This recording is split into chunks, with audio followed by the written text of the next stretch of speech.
오늘 우리가 읽은 본문은 매우 친숙한 본문이지요. 지난주에 여러분들이 묵상한 본문입니다. 마침 이 본문 묵상할 때 교역자 수련회 중이었습니다. 우리 교역자들도 1시간씩 이 본문을 묵상하게 하고 나중에 다 모여서 또 1시간 동안 자기들이 나눈 말씀을 함께 나누면서 깊은 은혜를 체험했습니다. 25명이 넘는 교역자들이 성장 배경 또 경험, 생각 다 다르니까 이해하는 정도도 다르고 또 적용도 달랐습니다.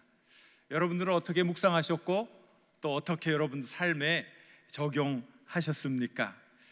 이 하나님의 말씀은 신묘막측합니다. 참 신기합니다. 내가 이 말씀을 잘 알았던 것 같은데 또 보면 또 다른 깨달음을 주시는 거예요. 이게 하나님의 말씀이죠. 여러분이 잘 알고 있는 본문을 보면서도 새로운 깨달음을 얻었다면, 다른 말로 하면 여러분들이 지금 성장하고 있다는 것이지요. 통찰력이 생기고 있다는 뜻이고 하나님의 말씀으로 은혜 받고 있는 삶을 산다는 뜻입니다. 저는 오늘 제가 묵상한 것을 여러분과 나누려고 합니다. 하지만 제가 나누는 것이 정답은 아닙니다. 하나님의 말씀은 각자의 삶의 상황 속에서 또 다르게 꼭 필요한 것으로 교훈을 주기 때문에 각자 깨닫는 것이 다를 수 있습니다. 또 각자 다른데 주안점을 두고 적용할 수 있습니다. 아마 여러분들이 더 이 본문을 더 잘 이해하고 더 잘 적용하셨을 겁니다. 그저 제가 체험한 것, 나눈 것, 깨달은 것을 여러분들과 함께 나누려고 합니다. 첫 번째는 제가 느낀 것은 고난이 우리를 움직이게 한다는 거예요. 한번 따라해 볼까요? 고난이 우리를 움직이게 한다. 도대체 이게 무슨 뜻일까요? 저는 33절의 내용이 새롭게 들어왔습니다. 한번 읽어볼까요? 33절. 그들이 가는 것을 보고 많은 사람이 그들인 줄 안지라. 모든 고을로부터 도보로 그것에 달려와 그들보다 먼저 갔더라. 자, 이 무슨 뜻입니까? 배경을 알아야 되겠지요. 이 말씀이 무슨 뜻인지. 예수님께서 제자들에게 복음을 전하라고 하시면서 복음을 잘 전할 수 있도록 병 고치는 은사도 주셨고 귀신을 쫓는 권세도 주셨습니다. 그래서 제자들을 파송했습니다. 제자들이 가는 곳곳마다 병든 이들을 고치고 귀신을 쫓으면서 주의 복음을 전했습니다. 놀라운 일들이 있었지요. 제자들이 다 돌아왔습니다. 자기들이 체험한 놀라운 기적을 많은 제자들과 서로 나누게 되었습니다. 그런데 예수님이 제자들을 보니까 복음 사역하느라고 밥도 먹을 겨를이 없었고 쉴 시간도 없었던 거예요. 그래서 예수님이 제자들에게 너희들 한적한 곳에 가서 좀 쉬어라 그랬어요. 그래서 제자들이 사람들이 없는 한적한 곳에 가서 쉬기 위해서 배를 타고 간 거예요. 그런데 다른 많은 사람들이 예수님의 제자들이 배를 타고 저리로 간다 하는 걸 알고 막 이곳저곳 사람들이 모여들어가지고 이쪽으로 배를 타고 갔으니까 이쪽으로 돌아서 예수님의 제자들이 간 곳보다 먼저 그곳에 갔다 하는 거예요. 자, 질문 들어갑니다. 질문.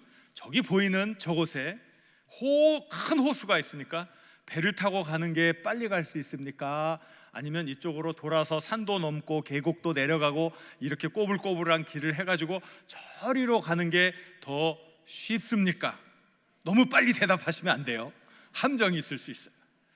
제가 여러분들이 정답을 잘 할 수 있도록 제가 힌트를 하나 드리겠어요. 제가 전에 양평에서 목회를 했습니다. 근데 양평은 요즘은 이제 많이 좋아져가지고 도로도 잘 뚫리고 터널도 뚫리고 해서 금방 갈 수 있었는데 100년 전만 해도 궁벽한 외진 곳이었습니다. 100년 전만 해도 거기 가려면 강원도 가는 거나 다를 바가 없었어요. 그런데 그 양평에 100년이 넘는 교회가 5개가 더 되는 거야. 그 인구도 많지 않은 곳에. 도대체 이게 어떻게 된 일입니까? 어찌 되었을까요? 거기 가려면 3일, 4일, 일주일씩 걸리는 그곳에 한강 백길을 따라 갔더니 하루문 가더라 이거예요. 초창기 이 땅에 와서 복음을 전한 선교사님들이 백길을 따라 배를 타고 그 양평 궁벽한 외진곳까지 가서 복음을 전해서 100년이 넘는 교회들이 몇 개나 그 지역에 있는 거예요. 제가 목회했던 교회도 100년이 넘는 교회.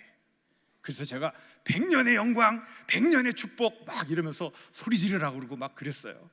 제가 이렇게 외치라고 하는 게 그때부터 습관이 돼가지고 그랬나 봐요. 우리 100년이 넘는 역사, 새로운 100년의 역사를 만들어가자 이랬는데, 자, 이해가 되셨지요? 자, 그럼 이제 다시 질문 들어갑니다. 배를 타고 저리고 보이는 저쪽으로 가는 게 쉽고 편하겠어요? 일로 돌아서 막 뛰어가지고 가는 게 쉽고 편하겠어요? 정답을 말씀하시네요. 쉽고 편한 것이 배를 타고 가는 거예요. 그런데 많은 사람들이 어떻게 됐다고요? 그들보다 어떻게 됐다고요? 먼저 갔다는 거예요. 먼저. 그러니까 막 허겁지겁 뛰면서 산을 넘고 골짜기를 내려가서 건너서 제자들보다 먼저 그 먼 길을 갔다는 거예요. 도대체 왜? 무엇이 그들로 하여금 그렇게 그 먼 곳까지, 힘든 곳까지 먼저 달려가게 했을까요? 절박함이죠. 문제죠. 어려움이죠. 풀 수 없는 난제, 너무나 고통스러운 질병, 사업의 실패, 자녀들의 앞길이 잘 열리지 않는 막막함, 무엇인가 소망을 하나 붙들어야 하는데 그 소망 하나 붙잡을 수 있을까 해서 제자들이 그리로 간다고 하니까 사람들이 허겁지겁 그리로 달려갔던 거예요. 고통, 아픔, 문제, 이러한 것들을 우리가 지고 살아가는 것 아니겠습니까? 고난이 없는 인생이 있습니까?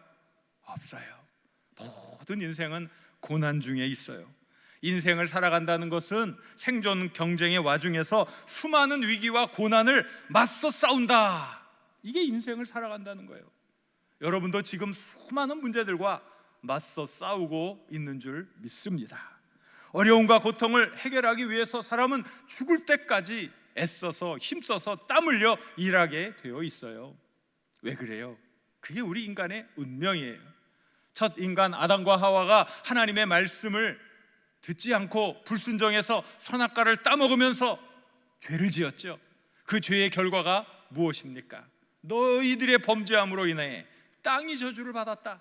이제는 너희들이 피땀 흘려 열심히 일하지 않으면 땅은 열매를 내주지 않을 것이다 해서 사람은 피땀 흘려 일하게 되었습니다. 그것이 성경의 가르침이죠. 그런데 일을 해야 하는 인간의 운명은 징벌의 하나이면서 동시에 또 다른 한편으로는 타락한 인간을 더 타락하지 않게 하는 보호장치 역할을 하는 거예요. 우리를 더 타락하지 않게 만드는 보호장치. 도대체 이게 무슨 뜻일까요? 우리는 대개 일을 하지 않아도 편하게 먹고 살 수 있는 형편이라면 얼마나 좋을까 생각을 합니다. 그런데 그거 오래 하면 결코 좋은 일이 일어나지 않습니다. 한번 생각해 볼까요? 미국의 원주민들, 그 사람들 우리가 뭐라고 불러요? 인디언이라고 부르는데 그 잘못 붙여진 이름이죠. 서양 사람들이 신대륙을 발견하고 인도에 왔다, 여기가 인도다, 여기 사는 사람들, 그래서 인도 사람이다, 인디안이다 이렇게 불렀어요. 기분 굉장히 나쁘죠. 불쾌하죠. 그래서 우리가 부르는 그 인디언이라는 사람들은 인디언이라고 말하지 않습니다. 우리는 네이티브 아메리칸, 미국 본토인이다, 네이티브 아메리칸이다 이렇게 얘기를 해요. 그런데 이 사람들이 땅을 빼앗겼잖아요. 삶의 터전을 빼앗겼어요. 그리고 당신들은 여기서만 사십시오, 여기서만 사십시오. 여기가 뭐예요? 인디언 보호구역. 그리고 나라에서 돈을 주는 거예요. 특별히 일하지 않아도 당신들 다 먹고 살 수 있게 해줄 테니까 인디언 보호지역에서 사십시오. 그 사람들이 아무 일도 안 하고 나라에서 주는 돈 받고 살아가니까 어떻게 해요? 뭐만 나와요? 베둘레헴이 되는 거야. 베둘레에 햄이 끼는 걸 베둘레헴 그러잖아요. 각종 성인병에 시달리는 거예요. 그 옛날 미국 대륙을 날렵하게 휘젓던 용맹스러운 인디언의 기상은 다 사라져 버렸어요. 다 비만하고 꿈도 없고 일도 없고 미래의 계획도 없고 비전도 없는 그런 삶을 살아가고 있는 거예요. 편안한 삶은 사람이 가진 잠재력을 짓눌러버리고 또 자신 하나 돌보기 힘든 비참한 처지로 끌어내리는 거예요. 그래서 전도서 9장 10절은 우리에게 이렇게 가르쳐주고 있습니다. 같이 한번 읽어볼까요?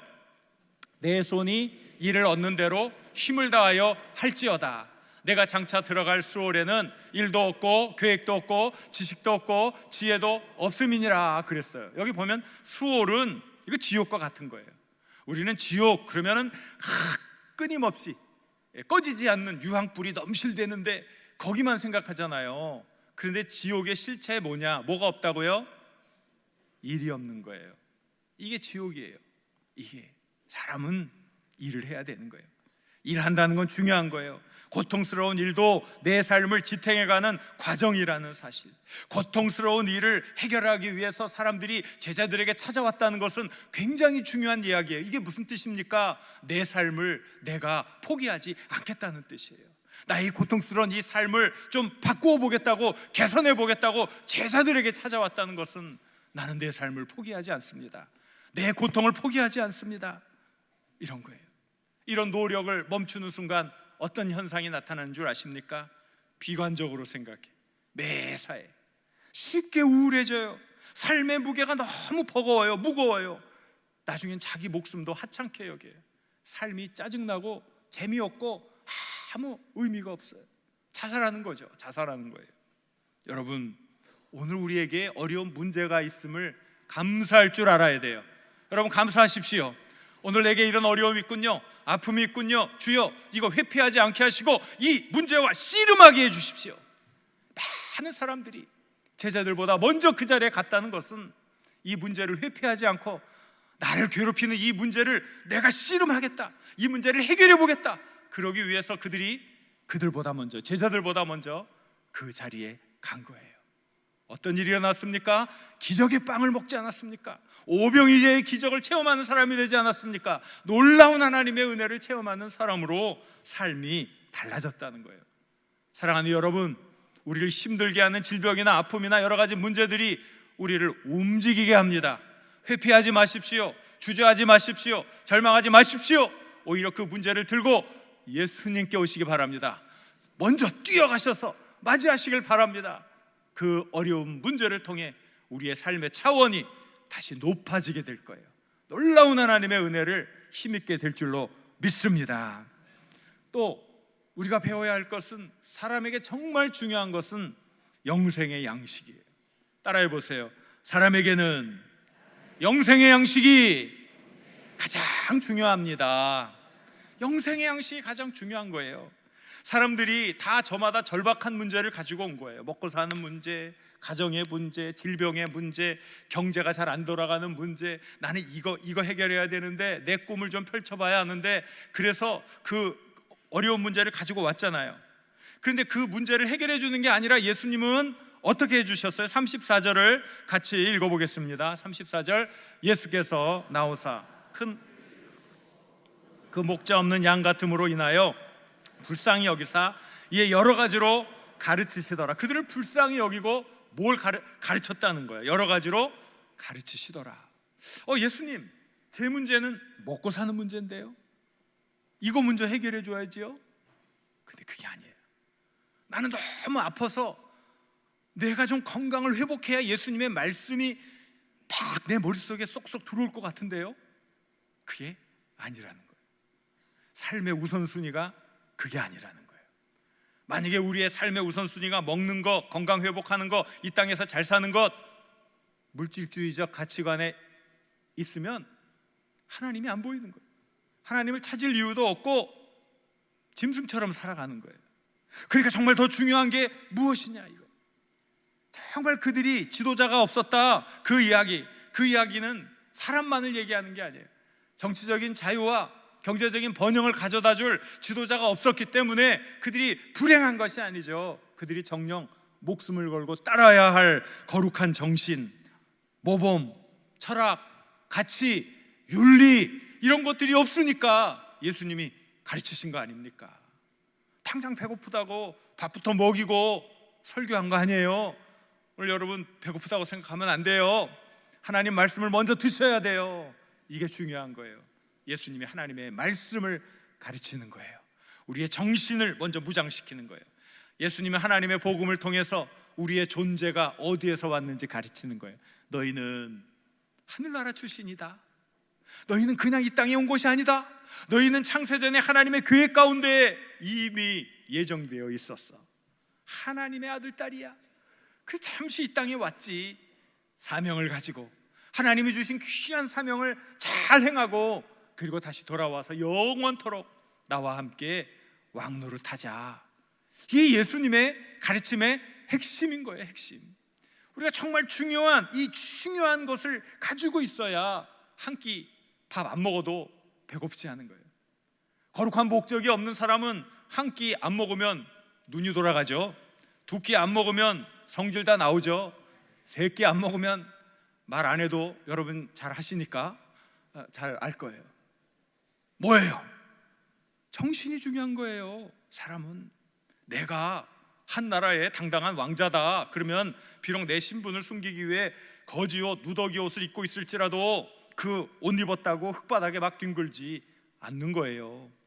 왜 그렇습니까? 겉에 걸친 남루한 옷이 왕자의 인품, 기품, 능력을 깎아내릴 수 없는 거지요. 함부로 행동하지 않는 거지요. 1954년에 에이브러함 메슬로우라는 심리학자가 사람의 동기 유발 요인을 연구했습니다. 그리고 그 사람은 그 유명한 피라미드 이론을 제시했죠. 사람이 가장 이 밑바닥의 생리적 욕구, 요거를 해결해야 그 다음에 안전의 욕구, 그 위에 또 그 위에 애정의 욕구, 그 위에 존경의 욕구, 이 피라미드 맨 꼭대기에는 자아 실현의 욕구가 있다는 거죠. 그런데 정말 여러분, 많은 사람들이 이 이론이 맞다고 생각을 했어요. 그런데 그 이후에 연구는 이 이론이 틀리다 하는 것도 나오게 된 거예요. 왜 그럴까요? 사람은 이 모든 욕구들을 한 번에도 다 추구합니다. 또 사람은 더 거룩한 일을 하기 위해서 생리적 욕구가 해결되지 않아도 더 귀한 일을 위해 희생하기도 하고 헌신하기도 해요. 안전의 욕구는 이 밑에 있는 거고 내가 안전해야 그 다음에 맨 마지막에 자아 실현을 하지, 그렇게 생각하지요. 내 가족, 내 사랑하는 이 민족을 위해서 내가 목숨을 던지는 거, 안전의 욕구를 포기하는 것 아닙니까? 안전의 욕구를 포기하면서도 가장 중요한 자아 실현의 욕구를 완성해 가는 게 사람의 특징이라는 거예요. 지금 배고프다, 빨리 밥 줘. 밥이 안 보이니까, 세상이 안 보여. 제발 그렇게 살지 마시길 바랍니다. 밥 못 먹어도 세상 바르게 보아야 돼요. 어떤 일을 한다고 할지라도 정말 중요한 일을 할 수 있어야 돼요. 예수님은 사람들을 당장의 배고픔에 민감한 돼지로 여기지 않았어요. 요즘 아주 난리예요. 황금 돼지 때문에. 무슨 말인지 아시죠? 현혹되지 마세요. 그거 중요한 거 아니에요. 배고파도 영원한 가치를 위해서 고난도 감수하고 의미 있는 일을 하는 거룩한 존재로 여겨 주셨던 거예요. 그러니까 하나님의 말씀을 가르쳐 준 것 아닙니까? 정신을 깨워 준 거예요. 많은 정치인들이 캐치프레이즈로 바보야, 경제야 이야기합니다. 나를 뽑아주면 경제 문제만큼은 잘 해결해서 잘 살게 해줄 테니까. 알지? 바보야, 경제야. 그래요. 그럼 우리가 그 소리 듣고 가만히 있으면 되겠습니까? 바보는 네가 바보야. 바보야, 바른 정신이야. 그렇게 얘기해 줄 수 있어야 돼요. 따라해 보세요. 바보야, 바른 정신이야. 바른 정신이야. 바른 가치관이야. 하나님의 말씀이야. 이 하나님의 말씀이 우리 가운데 있으면 우리가 이 세상의 가치에 휘둘리지 않는 거예요. 예수님은 아셨어요. 이게 중요하다. 그래서 이것을 가르쳐 준 것입니다. 우리가 목숨을 걸어도 아깝지 않은 것이 무엇이겠습니까? 그것을 찾아야 합니다. 그것을 외쳐야 합니다. 그것을 추구해야 합니다. 도대체 그것이 무엇입니까? 예수님 우리에게 가르쳐 주셨어요. 하나님의 나라와 그 의를 먼저 구하라. 하나님의 나라와 의를 구할 수 있기를 바랍니다. 하나님의 아들 딸로서 당당하게 멋지게 살아가시길 바랍니다. 세상 가치에 주눅들지 마시길 바랍니다. 하나님이 주신 능력의 삶을 살아가시길 우리 주님의 이름으로 간절히 축원합니다. 따라해 보세요. 너희가 먹을 것을 주어라. 너희가 먹을 것을 주어라. 이 참 중요한 말씀이에요. 예수님께서 이제 이 많은 사람들에게 정말 중요한 것을 가르치시죠. 그렇게 가르치시는데 시간이 지나가는 거예요. 밥 먹을 시간도 지나고 이제 어둠이 몰려오고 있어요.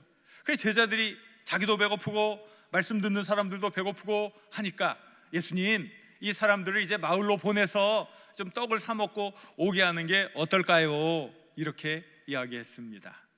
그때 예수님이 제자들에게 뭐라고 말씀하셨습니까? 너희가 먹을 것을 주어라 그랬어요. 근데 거기 수만 명이란 말이에요. 아니 그 수만 명이나 되는 사람들을 우리가 무슨 능력으로 이 사람들을 먹일 수 있단 말입니까? 제자 중에는 두뇌회전이 제법 빠른 사람도 있었습니다. 얼추 이 정도 되는 사람을 다 먹이려면 6개월치 이상의 월급이 한 번에 다 들어가야 될 것 같은데, 그게 바로 200데나리온의 떡이라는 얘기죠. 200데나리온의 떡을 가져야 그래도 이 사람들 조금씩 입에 풀칠은 할 것 같은데요, 이야기를 하는 거예요. 예수님이 뭐라 그랬어요? 예수님이 너희가 먹을 것을 주어라. 예수님은 우리에게 다른 생각하지 말고 너희가 먹을 것을 주어라, 그렇게 얘기하는 거예요. 그런데 우리는 다른 생각을 해요. 다른 방법을 생각하는 거예요. 예수님의 말씀을 이해를 했나요? 못했나요? 못하고 있는 거예요. 지금 못하고.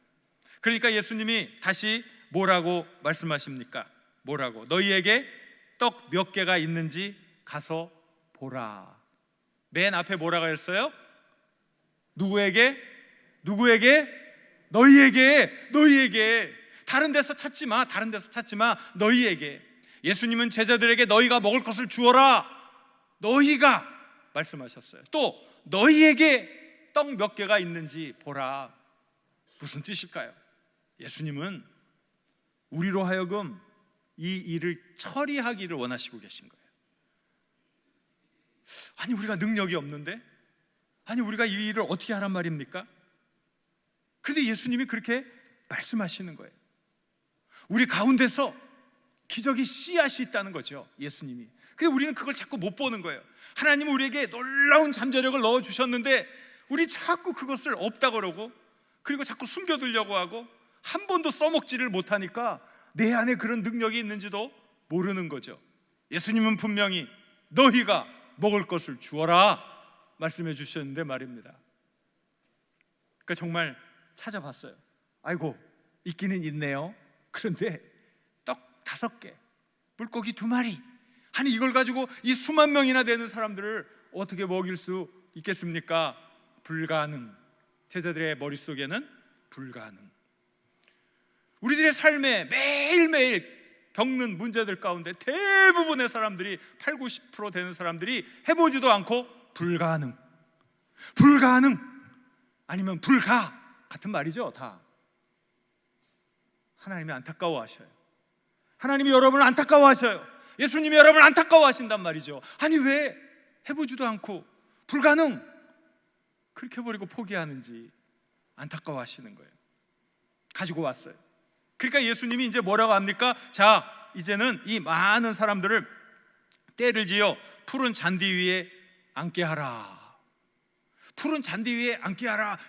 이게 무슨 뜻입니까? 이것이 그 당시에 그 잔치할 때 사람들이 반쯤 이렇게 비스듬히 앉아서 뭘 먹어야 소화가 잘 된대요. 그러니까 이 잔디에 앉힌다는 이야기는 그냥 앉히는 게 아니라 식사 대용으로 앉히는 거예요. 따라해보세요. 식사 대용. 이 사람이 많이 모여서 산의 진미를 많이 먹으니까 이걸 무슨 대용이라 그래요? 잔치 대용이라. 잔치 대용. 사람들을 다 잔치 대용으로 앉혀라 그런 거예요. 자, 이 말씀을 들으면 이성적인 사람은 점점 정신이 오락가락하죠. 혼미함이 다가오죠. 아니 이 많은 사람들을 우리 보러 먹이라고 하더니 이제 너희에게 있는 게 무엇이냐 가져오라고 그러더니, 그래서 물고기 2마리, 보리떡은 아니고 여기 보리떡이라고 안 나와 있으니까 떡 5개를 가져왔는데, 아니 그거 놓고 이 많은 사람들을 잔치 대용으로 앉히라니 이거 점점 정도가 심해지네. 이거 무엇인가 점점 단단히 잘못되었네. 이 점점 수렁으로 빠져드는 느낌. 야, 이제 빨리 발을 빼야 되는데 더 이상 갔다가는 큰 망신, X망신이잖아. X망신 당하겠네. 그럴 거예요. 상황이 그렇다는 거예요. 상황이. 그 제자들이 어떻게 했어요? 토를 달지 않았어요. 제자들이 어떻게 했어요? 말씀대로 순종했어요. 많은 사람들을 이제 산의 진미가 상다리가 부러질 정도로 나올 거니까 이제 우리 잔치대용으로 둘러 앉으십시오 하고 많은 사람들을 푸른 잔디 위에 앉혀 놓았다는 거예요. 그것이 다 끝난 다음에 비로소 예수님께서 그 떡과 그 물고기를 가지고 감사의 기도를 드립니다. 그리고 제자들에게 이것을 나누어 주라. 제자들이 나누어 줍니다. 신기한 일이 일어납니다. 내가 이렇게 나누어 주었는데 여기 또 떡이 생깁니다. 또 나누어 줬는데 또 떡이 생깁니다. 나누어 줬는데 이 고기가 또 생깁니다. 또 생깁니다. 수만 명이 배불리 먹었습니다. 야, 사람들에게 많이 갔던 거, 남은 거 한번 좀 걷어봐라 했더니 12강주리가 가득 차는 놀라운 기적을 체험했습니다. 여러분, 이 말씀이 무엇을 의미합니까? 하나님은 우리가 이 기적 일으킬 수는 없지만 예수님이 일으키는 이 기적의 조력자가 되기를 원하시는 거예요. 부족한 내가 기적을 만들어낼 수는 없지만 하나님이 만들어 가시는 이 놀라운 기적의 조력자가 되기를 원하고 계시는 거예요. 그래서 너희가 먹을 것을 주라 말씀하셨어요. 여러분들 그렇게 사시길 바랍니다. 그러려면 우리 안에 주신 잠재력, 그 잠재력을 끄집어내야 돼요. 말씀을 믿고 순종하고 나아가는 거예요. 그때 놀라운 기적을 체험하게 될 줄로 믿습니다. 사랑하는 여러분, 고난 앞에 좌절하지 마십시오. 많은 분이 얘기합니다. 고난은 변장한 축복이야, 변장한 복이야. 그 고난을 통해 우리가 단련받고 그 어려운 문제를 통해 삶의 의지를 불태우고 그 어려운 문제를 가지고 예수님 앞에 나올 때 예수님이 마련해 주신 놀라운 기적을 체험하게 될 줄로 믿습니다. 도망가지 마십시오. 씨름해야 됩니다. 내 고통, 내 아픔, 우리 자녀의 문제, 우리 가정의 문제 붙들고 씨름하시기 바랍니다. 가지고 예수님께 나오시길 바랍니다. 예수님 앞에 내어놓을 수 있기를 바랍니다. 삶의 놀라운 기적을 체험하게 될 줄로 믿습니다. 우리는 하나님의 말씀을 먹어야 합니다. 그 하나님의 말씀이 우리를 새롭게 해주시고 보지 못한 것을 보게 해주시고 이제까지 가보지 못한 것을 가게 해 줄 것입니다. 정신이 먼저입니다. 바른 가치가 먼저입니다. 거룩한 목적을 세우십시오. 하나님의 나라와 하나님의 의를 구할 수 있기를 바랍니다. 우리는 예수님의 기적의 조력자가 되어야 합니다. 주님의 말씀에 끝까지 순종하시길 바랍니다. 놀라운 기적을 체험하게 될 것입니다. 너희가 먹을 것을 주어라. 이 말씀을 여러분 가슴 속에 새기시기 바랍니다. 그리고 내가 어떻게 먹을 것을 줄까? 내가 어떻게 이 문제를 해결할까? 내가 어떻게 많은 이들에게 놀라운 하나님의 기적을 전해줄까? 기도하고 노력할 때 하나님께서 여러분을 기적의 조력자로 만들어 주실 것입니다. 이 귀한 축복 누리시길 우리 주님의 이름으로 간절히 축원합니다. 주신 말씀을 생각하면서 같이 기도했으면 좋겠어요. 주여, 내 앞에 있는 많은 문제, 고난, 그것을 붙들고 씨름하고 주님께 가지고 나와 새로운 차원의 삶을 살게 하여 주옵소서. 하나님의 말씀, 영생의 말씀을 먹고 높은 가치를 추구하는 자 되게 하시고 하나님 말씀에 끝까지 순종하여 많은 문제를 해결하는 넉넉한 삶, 은혜의 삶, 능력의 삶을 살게 하여 주옵소서. 우리 주여 한번 부르고 간절히 기도합니다. 주여